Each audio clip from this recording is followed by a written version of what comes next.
Hello and welcome to The Loop. I'm Matt Bruning. And I'm Erin McBride. A very scary moment last week for one ODOT worker in Summit County. He was on his way to an outpost to get a piece of equipment when he noticed some debris along I-77 and stopped to collect it.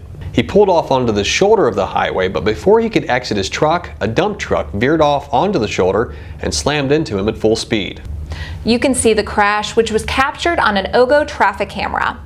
Both drivers survived, but both suffered serious injuries and were rushed to a local hospital. This instance is another example of just how dangerous it is for our staff, local law enforcement, contractors, the highway patrol, and firemen to be working out on our roadways and do their jobs. This was all that was left of the ODOT truck. The crash remains under investigation by the Summit County Sheriff's Office. A big step forward for the massive project aimed at tackling congestion on the Brent Spence Bridge in Cincinnati.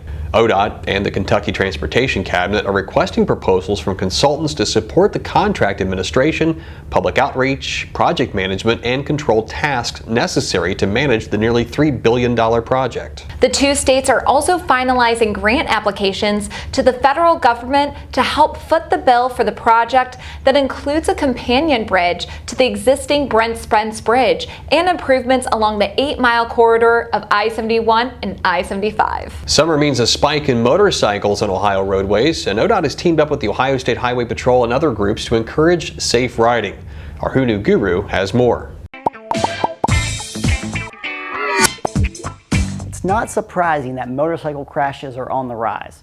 In fact, just last year there were more than 4,000 motorcycle crashes, the highest number over the last 5 years.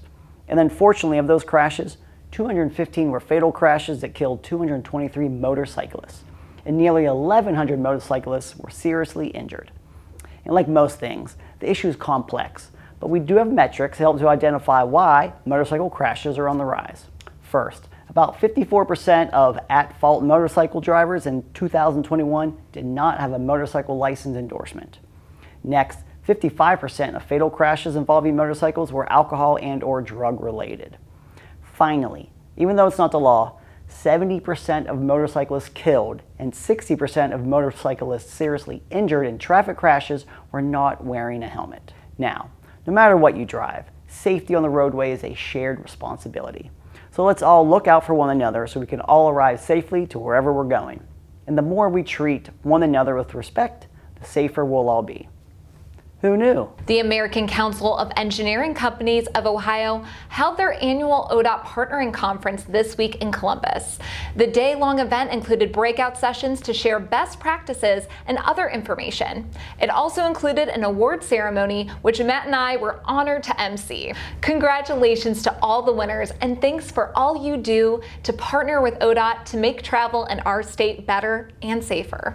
Get more ODOT news online at transportation.ohio.gov. Follow us on social media and keep sending your story ideas and feedback to loop@dot.ohio.gov. Now you're in the loop. Move forward, slow down.